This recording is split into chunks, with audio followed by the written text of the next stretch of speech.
Who we got with us this morning? Erica. Talk to us. Tell us what's been going on with you. Shit, same old shit, different day. I was cool for a minute, trying to stop from getting high, and now I'm back getting high and chasing that shit once again. What happened? Um, What happened to where you're not cool? What's going on? well, actually, me and my mother and my sister, we had us a real serious falling out. When I was shooting dope, my mom and them took a picture of me when I was naked. And put it on Facebook. And put it on yeah, Facebook. I remember that. What's Yeah. happened since then? A lot of crazy stuff and got put out of her house because we heard into it. My sister tried to steal my government card and changed, got a different PIN number on me. It's been a lot of crazy shit happening, and so, but I be giving an excuse to saying this is why I'm doing what I'm doing because I'm doing it because of what I want to do. But the extra bullshit, it don't make it no better either. But my hands are tired. It seems like they're tired right now. And they always say, if you want to do something, do better. But what if you constantly always trying? You hear me? Trying, and you always get backset. You gotta keep trying, and you can't use what's going on as a excuse to fall backwards because you're gonna be doing that for the rest of your life. True. And you can't give your mama and your sister them the satisfaction of seeing you down by keeping yourself down. Because ain't nobody keeping you down but yourself. But myself. And, that's so true. So y'all ain't had no chance to talk? We haven't had no chance to talk about nothing. And like now, I have to go on dialysis. I'm still on dialysis now. I missed 2 appointments. And now I'm missed 2 appointments? Chasing this dope. And the reality is that any moment I could probably die because I'm chasing it. So you back to dealing with the fentanyl? Yeah. I thought you had left that alone. I left it alone. You done fell back into it. Yeah. Now how did that happen? What's going on with that? I mean, just for the fact smoking so much crack didn't want to come down, and then it was an instant come down. And hell, I'm sick. I'm back sick. But you can tell I'm sick right now, And it just is a never-ending process with me. How long were you kind of off the fentanyl? 7 months.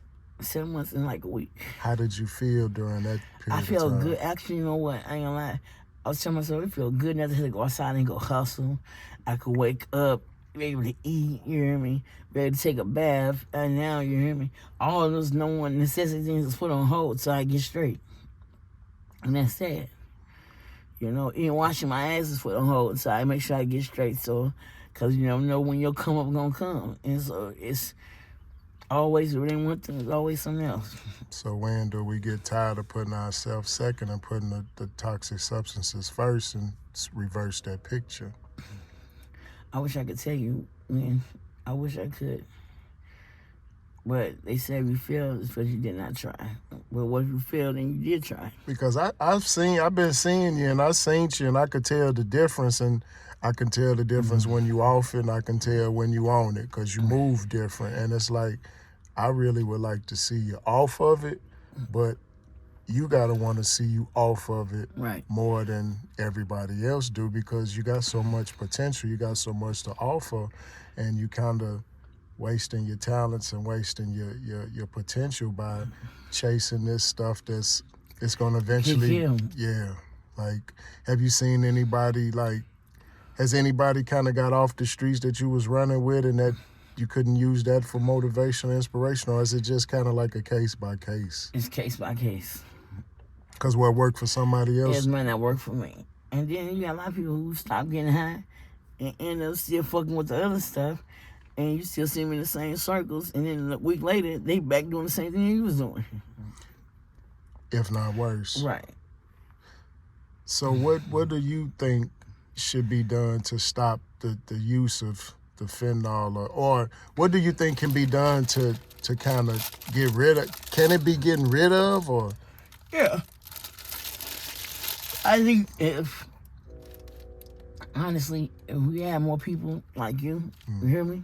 Who actually don't pass judgment, it'll do a whole lot better. It'll make a dope thing want to do something different. Because people who pass judgment, you can stop getting high, but since they know your past, they'll still write that ticket for you. and you somebody who see all kind of walks of life all the time, and you still don't pass judgment. I mean, You keep it 1,000. I mean, because we human beings before we anything, and we label ourselves. So it's like whatever you into, that don't make you. Right. You just into what you into right now. So I never say you a dope fiend or you a this or that, because you still a human being. You still a mother. You still Right. a person at the end of the day. So it's like all of that passing judgment. I mean, that's not gonna help At all. the greater good, and that's not gonna help mankind. So why would you do that? True. And when people do that, they wonder why you stay away from them, because you constantly washing their face with their past or their transgressions and their failures. And it's like, instead of trying to help somebody, we want to kick them when they down, and that ain't good. Ain't good. And it's usually your family are the first ones, and they the most vicious towards you. Like they are. So what else has been going on? I mean, just man. It's getting cold out. What's the plan for this? Like, cause it's getting cold It's getting again. cold. I'm trying to get. I found a couple rooms for $450, but sure enough, if I change my little dope habit, I ain't gonna have nowhere to live. Yeah, I'll still be sitting outside in the garage.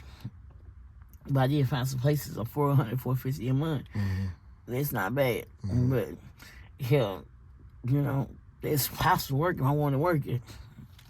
But what is some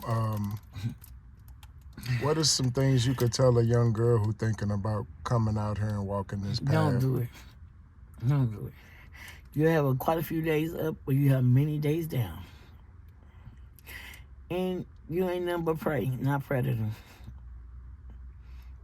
Is the human trafficking real out here? Yes, because it is. People kind of act like that's like the boogeyman. It's real as it can get, baby. What have you seen or what have you heard? I ain't seen young girls. I ain't seen mamas give their 12-year-old daughters hit a crack. You hear me? I ain't seen niggas leave out the nigga's house with a motherfucking young kids riding around with them, fucking and sucking them. So it's out here. It's bad. And the crazy thing, you don't know who you live next door to. How can you stay safe out here, in your opinion? Like, what are some ways that a young girl could stay safe if she chooses to come out into this jungle? Shit. Want something better. Find a motherfucker who gonna do for you. If you got a gun, come out here. Find a motherfucker who understand you, who, regardless of the fact, still uplift you no matter what it is. And let them know that they got you. Yeah. What's the plan moving forward for Miss Erica? Take it one day at a time. You still fighting, you still pushing. As long as you got breath in your body, you got a chance. So we pulling for you, and we wishing you all the best, but we want to see you doing better. Yeah. Not kind of slide backwards, but we understand that that's part of the human condition. We gon' fall short. We gon' make mistakes, but we just can't choose to stay there, because that's a choice that's up to us. True. So if you want to leave us with any pardon, wisdom, knowledge, anything you want to say. Stay strong. Keep your head up. Always ask for help. Don't be afraid to ask for help, and don't be afraid to tell a person that you're ashamed of something. Make it better for yourself. I'm out. Appreciate you. Thank you. Mm-hmm.